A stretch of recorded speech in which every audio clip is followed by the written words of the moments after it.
नमस्कार साथियों, आप सभी का study with Pawan coaching 4.0 YouTube channel पर स्वागत है। आप लोग कैसे हैं? और हम जो है आपको बहुत चीज़ें बता दी हैं, ज्योग्राफी में भी और हिस्ट्री में भी, एवं अन्य करंट अफेयर जो भी रोज़ अपडेटेड रहते हैं वो भी आपको बताते जाते हैं। तो आप लोग क्लास को देखा करें और शेयर किया कीजिए। तो आज के सेशन में हम पढ़ने जा रहे हैं मृदा यानी कि मिट्टी, और भारत की मिट्टी के बारे में आज पढ़ेंगे कि भारत में मिट्टी का वर्गीकरण कितने भागों में किया गया एवं कौन कौन से मिट्टी हैं। तो इन सभी चीज़ों के बारे में आज हम बात करेंगे। तो यदि देखा जाए मिट्टी, तो मिट्टी क्या है? तो मिट्टी एक संसाधन है जो हमारी आवश्यकताओं को पूर्ति करता है। तो यदि मिट्टी को देखा जाए तो मिट्टी का अध्ययन यानी कि मृदा का अध्ययन जो है वो पेडोलॉजी कहा जाता है। मृदा के अध्ययन को पेडोलॉजी कहते हैं। एवं आप कोई भी एग्ज़ाम का तैयारी कर रहे हैं, वो 10th का हो, बोर्ड का एग्ज़ाम हो या CBSE बोर्ड हो, तो सेम यही क्वेश्चन आपके एग्ज़ाम में आएगा, या कम्पिटिटिव एग्ज़ाम का आप तैयारी कर रहे हो। तो आइए हम देखते हैं कि मिट्टी, यदि मिट्टी को देखा जाए कि भारत में मिट्टी, तो मिट्टी का अध्ययन जो है पेडोलॉजी कहा जाता है। एवं मिट्टी का यदि वर्गीकरण देखें तो भारतीय कृषि अनुसंधान परिषद ICAR के द्वारा भारत में मिट्टी को 8 वर्गों में बांटा गया। और 8 वर्गों में हमको 4 वर्ग जो है ये बहुत महत्वपूर्ण है, इसको देखना है। तो आइए सबसे पहले देखते हैं कि भारतीय कृषि अनुसंधान परिषद ICAR, इन्होंने जो है 1986 ईस्वी में मिट्टी को 8 प्रकार में बांटा। एवं यदि ICAR को देखें तो इसका मुख्यालय, भारतीय कृषि अनुसंधान परिषद का मुख्यालय जो है ये न्यू दिल्ली में है। और मृदा का आपका एक प्रकार के मृदा और क्षेत्रफल, यह आपका प्रतिशत, ये भी आपके एग्जाम में पूछा जाता है। तो आपको यहाँ पे 4 मुख्य जो हैं ये मृदा आपको याद रखना है। और यदि देखा जाए कि जलोढ़ मृदा, जलोढ़ मिट्टी जिसको एल्यूवल सॉइल भी बोलते हैं, तो जलोढ़ मिट्टी को जो है इसका क्षेत्रफल जो है 43.43% यानी कि 43% के आसपास यहाँ पे है। और ब्लैक सॉइल 15% के आसपास है। और लाल मृदा जो है 18% 60 के आसपास है। और लेटराइट मृदा जो है 3.70, और मरुस्थल मृदा जो है 4%, और पर्वतीय मृदा जो है 5.5%, और भूरी मृदा जो है 1.2%। लेकिन आमतौर पर जलोढ़ मिट्टी जो है भारत में इसका ज़्यादा विस्तार है, जलोढ़ मिट्टी का, एल्यूवल सॉइल का। तो आइए हम सबसे पहले देखते हैं कि जलोढ़ मिट्टी के बारे में देख लेते हैं। जलोढ़ मिट्टी, एल्यूवल सॉइल इसको बोलते हैं, जलोढ़ मिट्टी को एल्यूवल सॉइल बोलते हैं। तो जलोढ़ मिट्टी क्या होता है? जलोढ़ मिट्टी जल के द्वारा जो भी बहाव, नदियों के द्वारा लाई गई मिट्टी को जो है वो जलोढ़ मिट्टी कहते हैं। जलोढ़ मृदा एल्यूवल सॉइल कहते हैं। नदी के बहाव के द्वारा, जल के बहाव के द्वारा यह मिट्टी लाई जाती है, जलोढ़ मिट्टी। और यदि जलोढ़ मिट्टी एल्यूवल सॉइल को देखा जाए, जलोढ़ मिट्टी, यह मिट्टी जो है भारत में सबसे अधिक इसका विस्तार है। भारत में सर्वाधिक विस्तार जो है वो जलोढ़ मिट्टी का है। वो जलोढ़ मिट्टी का है सर्वाधिक विस्तार, जलोढ़ मिट्टी का। एवं जलोढ़ मिट्टी को जो है 2 वर्गों में बांटा गया है। जलोढ़ मिट्टी को मुख्यतः 2 वर्गों में बांटा गया है, एक खादर और एक बांगर। तो खादर और बांगर को देख लेते हैं सबसे पहले कि खादर मिट्टी क्या होता है, इनको देख लें। तो नई मिट्टी यानी कि नवीन मिट्टी को जो है खादर मिट्टी कहा जाता है। नवीन मिट्टी को जो है आपका खादर मिट्टी कहा जाता है। नवीन मिट्टी को आपका खादर, नवीन मिट्टी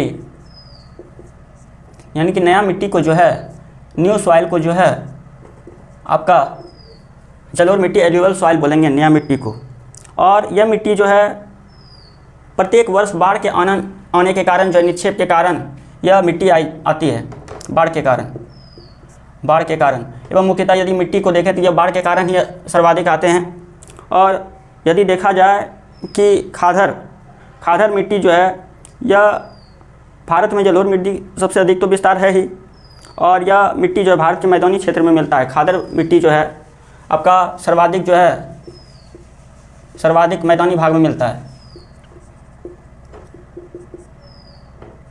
खादर मिट्टी आपका किस्म बाढ़ के कारण तो आता ही है और सर्वाधिक जो है मैदानी भाग में पाया जाता है। यहाँ पे बस आपको ये याद रखना है कि भारत में सर्वाधिक विस्तार जो है ये जलोढ़ मिट्टी का है, एल्यूवल सॉइल का है। और जलोढ़ मिट्टी को मुख्यतः 2 वर्गों में बांटा गया, एक खादर और एक बांगर।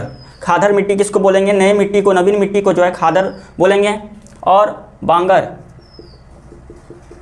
बांगर मिट्टी यानी कि इसको न्यू सॉइल भी बोलेंगे, इसको ओल्ड सॉइल भी बोलेंगे, बांगर मिट्टी। तो पुरानी जलोढ़ मृदा को जो है पुरानी जलोढ़,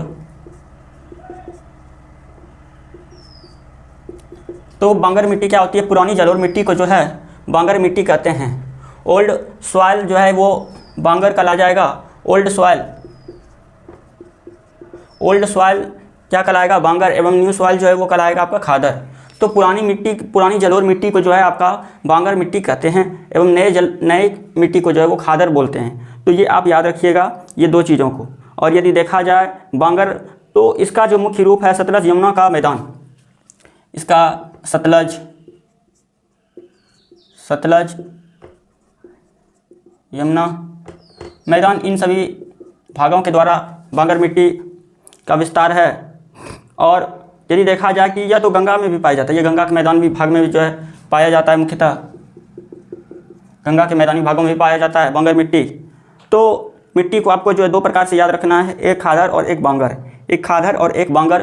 तो खादर मिट्टी क्या होता है? नवीन मिट्टी, नई मिट्टी को जो है खादर मिट्टी बोलते हैं, नई मिट्टी को खादर मिट्टी, एवं पुरानी मिट्टी को जो है आपका बांगर मिट्टी बोलते हैं। तो इनको याद रखिएगा आप। और इसमें पूछा जाता है मुख्यतः कि जलोढ़ मिट्टी में क्या चीज़ की अधिकता रहती है? इसमें पोटास और चूना। जलोढ़ मिट्टी को यदि देखा जाए, जलोढ़ मिट्टी, इसमें पोटास और चूना की मात्रा अत्यधिक रहती है।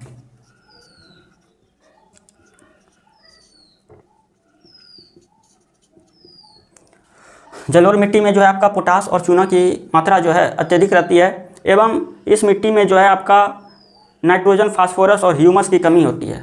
तो यदि कमी देखा जाए तो कमी जो है ह्यूमस,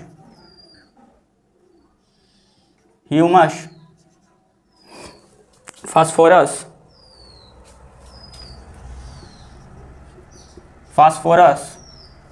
और नाइट्रोजन की कमी होती है। इसमें फास्फोरस, ह्यूमस और नाइट्रोजन की कमी पाई जाती है। और ये क्वेश्चन पूछा भी जाता है कि जलोढ़ मिट्टी में क्या चीज़ की मात्रा कमी होती है और क्या चीज़ की मात्रा अत्यधिक होती है। तो जलोढ़ मिट्टी में पोटास, चूना की मात्रा जो है अत्यधिक रहती है एवं इसकी में कमी जो रहती है वो फास्फोरस, नाइट्रोजन और ह्यूमस की कमी होती है। तो जलोढ़ मिट्टी में अत्यधिक हमको जो है ह्यूमस, फास्फोरस और नाइट्रोजन की मात्रा अत्यधिक करनी चाहिए, तो ही कृषि में फसल का विकास होगा, उत्पादन की मात्रा बढ़ेगी। तो जलोढ़ मिट्टी में कमी यदि पूछा जाए तो ह्यूमस, फास्फोरस और नाइट्रोजन, और यदि अत्यधिक पूछा जाए तो प्रचुर मात्रा में इसमें पोटास, चूना ये सब रहते हैं। पोटास और चूना जो रहते हैं इसमें अत्यधिक रहते हैं, पोटास और चूना जो रहता है अत्यधिक रहता है। एवं यदि और चीज़ों को देखें तो जलोढ़ मिट्टी जो है ये किन किन फसलों के लिए उत्तरदायी है, इनको भी देख लेते हैं।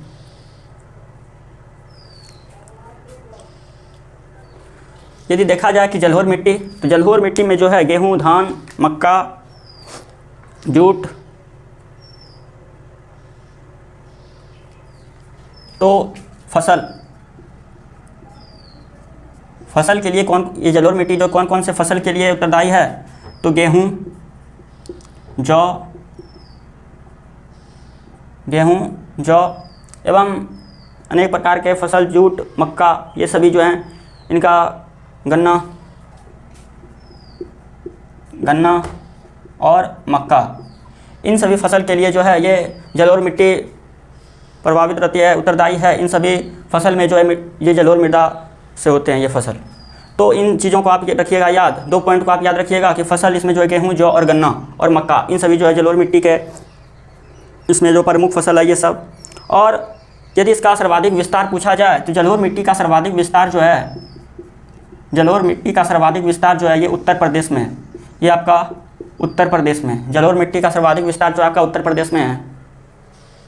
तो आप लोग इसको नोट डाउन कीजिएगा फिर आइए हम फिर से देखते हैं कि जलोढ़ मिट्टी एल्यूवल सॉइल, भारत में सर्वाधिक विस्तार जो है खादर, भारत में सर्वाधिक विस्तार जो है वो जलोढ़ मिट्टी का एल्यूवल सॉइल का है। और जलोढ़ मिट्टी को 2 भागों में बांटा गया, एक खादर और एक बांगर। नवीन जलोढ़ मिट्टी को जो है, न्यू सॉइल को जो है वो खादर बोलेंगे, और बांगर मिट्टी यानी कि ओल्ड सॉइल, पुरानी जलोढ़ मिट्टी को जो है, ओल्ड एल्यूवल सॉइल को जो है वो बांगर मिट्टी बोलेंगे। एंड यह जो है यमुना, सतलज, गंगा इन सभी मैदानी भागों में पाए जाते हैं। और जलोढ़ मिट्टी में जो है अत्यधिक मात्रा में पोटास और चूना पाए जाते हैं, एवं इसमें कमी जो रहती है ह्यूमस, फास्फोरस और नाइट्रोजन की कमी रहती है। और इसके प्रमुख फसल जो हैं गेहूं, जौ, गन्ना, मक्का, इन सभी चीज़ें हैं, और इनका विस्तार जो सर्वाधिक वो उत्तर प्रदेश में है। तो ये आप ध्यान रखिएगा, एवं दूसरा देखें मिट्टी, तो दूसरा है काली मिट्टी। आपका दूसरा मिट्टी आपका काली मिट्टी है, आप लोग ध्यान दीजिएगा। काली मिट्टी, इसको क्या बोलते हैं? Black soil, black soil. तो काली मिट्टी जो है, काली मिट्टी का निर्माण कैसे होता है? तो अपसादी चट्टान के अपरदन के कारण, अपसादी चट्टान आप लोग जानते ही होंगे, अपसादी चट्टान के अपवर्दन, इसका निर्माण जो है अपसादी चट्टान के अपरदन के कारण होता है। अपरदन के कारण जो होता है, काली मिट्टी का निर्माण अपसादी चट्टान के अपवर्दन के कारण होता है। एवं इससे एक और क्वेश्चन पूछा जाता है, काली मिट्टी का और दूसरा नाम क्या है? तो काली मिट्टी को जो है क्या बोलते हैं? रेगुर मिट्टी। काली मिट्टी को अन्य नाम से जाना जाता है रेगुर मिट्टी। काली मिट्टी को जो है रेगुर मिट्टी से भी नाम से भी जाना जाता है। और यह मिट्टी किसके लिए उत्तरदायी है? यह जो मिट्टी है कपास के लिए। ध्यान दीजिएगा आप लोग।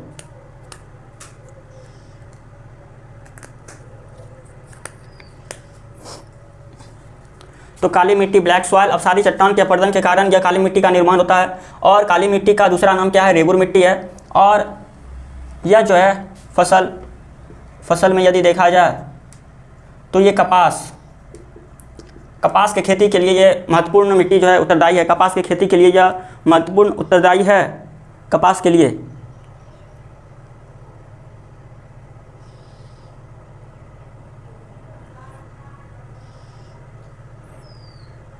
और यदि देखा जाए कि काली मिट्टी का सर्वाधिक विस्तार जो है, काली मिट्टी का सर्वाधिक विस्तार वो दक्कन के पठार में है। वो आपका दक्कन के पठार,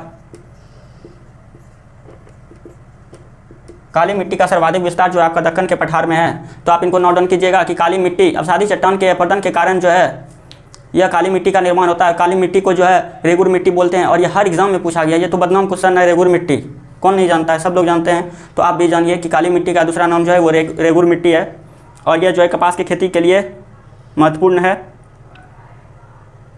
इनको देख लें। और इसका यदि सर्वाधिक विस्तार देखें तो दक्कन के पठार, इसका सर्वाधिक विस्तार जो है दक्कन के पठार में है। इसका सर्वाधिक विस्तार दक्कन के पठार में है। इनको भी आप देख लें।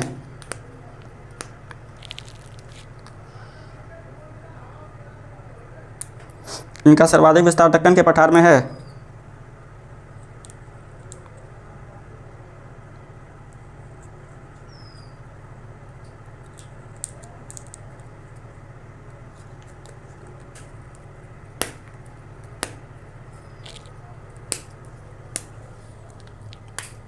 इनका सर्वाधिक विस्तार दक्कन के पठार में है, या आप बोल सकते हैं महाराष्ट्र।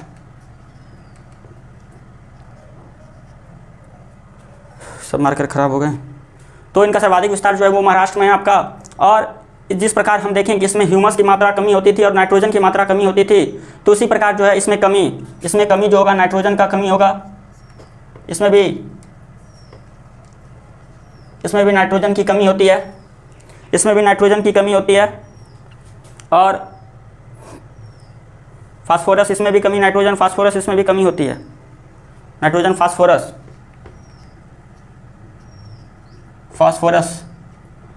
और अधिकता यदि इसमें देखें तो इसमें अधिकता क्या पाई जाती है? एल्यूमिनियम, पोटास,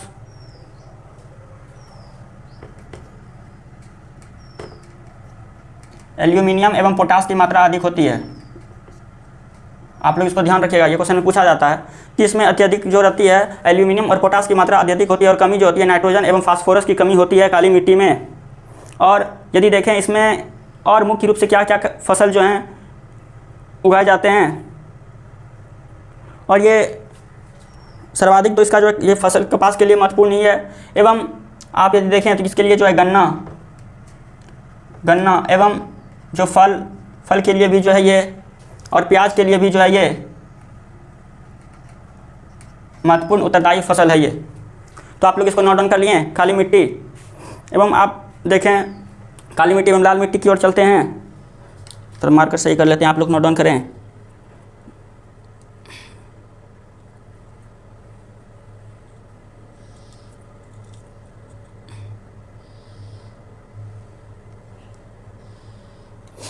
इनको नोट डाउन कर लें आप।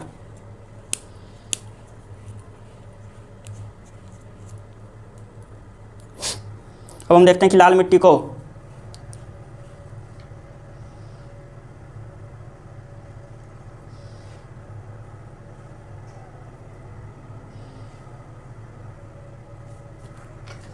लाल मिट्टी आपका इधर तीसरा नंबर में हम लाल मिट्टी लिख देते हैं। रेड सॉइल लाल मिट्टी को जो है रेड सॉइल बोलते हैं। और लाल मिट्टी को यदि देखा जाए तो लाल मिट्टी में अम्लता यानी कि अम्ल जो होते हैं, इसमें अम्लीय प्रकृति की मिट्टी होती है लाल मिट्टी। और यह मिट्टी अम्ल क्या होते हैं कि खट्टे होते हैं। तो अम्लीय मिट्टी भी पूछा जाता है कि अम्लीय मिट्टी कौन सा है। अम्लीय मिट्टी, तो लाल मिट्टी में अम्लीय मिट्टी भी बोल सकते हैं इसको। और इसमें अम्लीय प्रतिशत जो है इसका अत्यधिक होता है अम्लीय मिट्टी। और इसकी अम्लीयता को दूर करने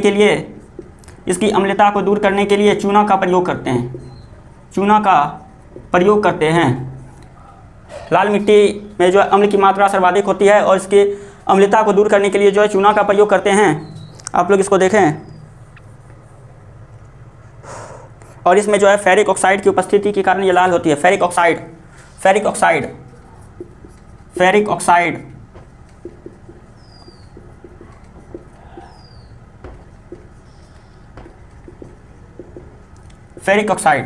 तो फेरिक ऑक्साइड में जो है इसके कारण जो है लाल इसकी मिट्टी पाई जाती है। और लाल मिट्टी का यदि विस्तार हम देखेंगे तो दक्षिण भारत में जो है इसका विस्तार अत्यधिक है। लाल मिट्टी का विस्तार जो है आपका दक्षिण भारत में अत्यधिक है। लाल मिट्टी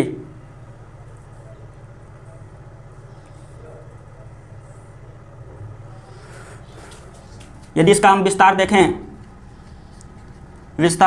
तो दक्षिण भारत में इसका अत्यधिक विस्तार है, दक्षिण भारत में। और दक्षिण भारत में इसका विस्तार सबसे अधिक जो है तमिलनाडु में है। तमिलनाडु हो गया, केरल हो गया, कर्नाटक हो गया, इन सभी राज्यों में जो है लाल मिट्टी की विस्तार जो है सर्वाधिक है। तो इनको आप लोग देखें, नोट डाउन करें।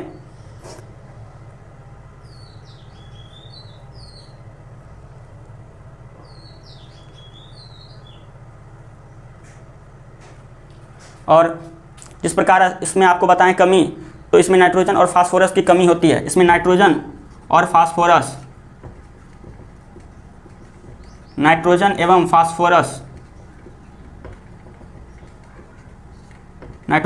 फास्फोरस की कमी होती है। और यदि इसका फसल देखें हम, तो चाय कॉफ़ी के लिए जो है ये सर्वाधिक इसका उपजाऊ रहता है। चाय कॉफ़ी रबड़ काजू इन सभी के लिए जो उत्पादन के लिए महत्वपूर्ण होता है। तो आप लोग इसको देख लिए, लाल मिट्टी, चाय कॉफ़ी, काजू।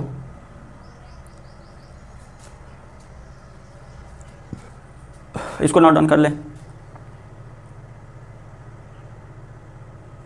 एक रबड़ भी होगा, तो इसमें जो है लाल मिट्टी में जो है अम्ल की मात्रा अधिक होती है, और अम्लता को दूर करने के लिए इसमें चूना का प्रयोग किया जाता है। और लाल मिट्टी में जो है सर्वाधिक विस्तार भारत में है, तो दक्षिण भारत में है, सबसे ज़्यादा तमिलनाडु में है, केरल, कर्नाटक, इन सभी राज्यों में है। एवं इसमें जो फसल उगाए जाते हैं वो आपका चाय हो गया, कॉफ़ी हो गया, और काजू हो गया, रबड़ हो गया, इन सभी फसल को उपजाऊ के लिए ये महत्वपूर्ण होता है और इसमें कमी जो रहती है नाइट्रोजन फास्फोरस की कमी रहती है। तो आप इसको देख लिए और यदि आप नोट डाउन कर लिए होंगे तो हम आगे लिखेंगे। अब लेटराइट मिट्टी, लेटराइट मिट्टी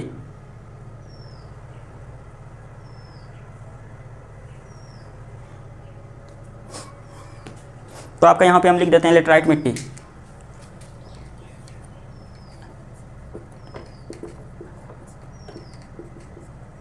लेटराइट मिट्टी तो आप लोग फिर ये चार हो गया लेटराइट मिट्टी। तो लेटराइट मिट्टी कहाँ पाया जाएगा? जहाँ पे अत्यधिक तापमान और वर्षा होती है वहाँ पे लेटराइट मिट्टी पाई जाती है। जहाँ अधिक तापमान और वर्षा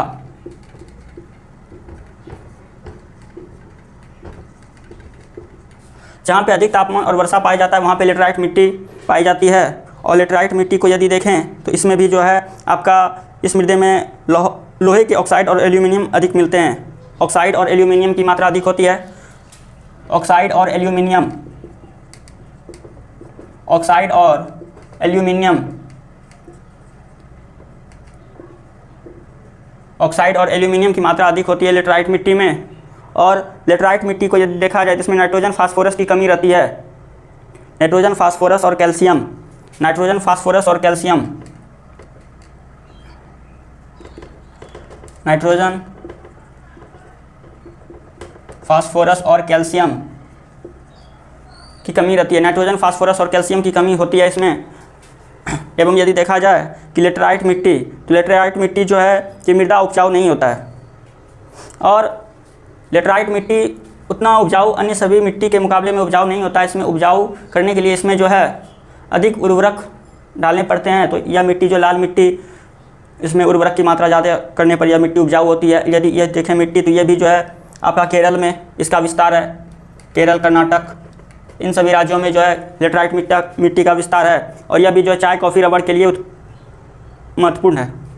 चाय, कॉफ़ी, रबड़,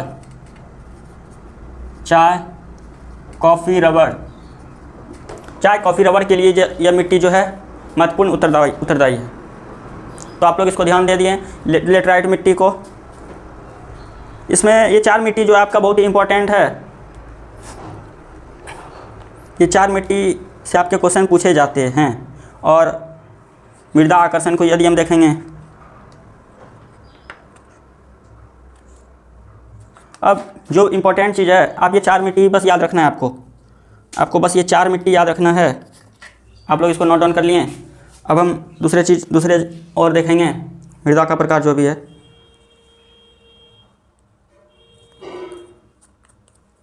इसको आप नोट डाउन कर लिए। तो आइए हम देखते हैं। ये ज़्यादा आपका लेटराइट मिट्टी तक आपका इम्पोर्टेंट है।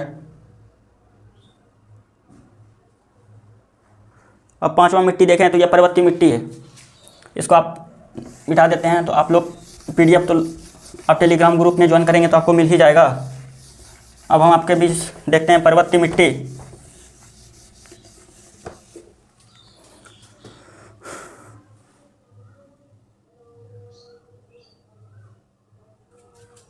तो आपका पांचवा जो था पर्वतीय मिट्टी।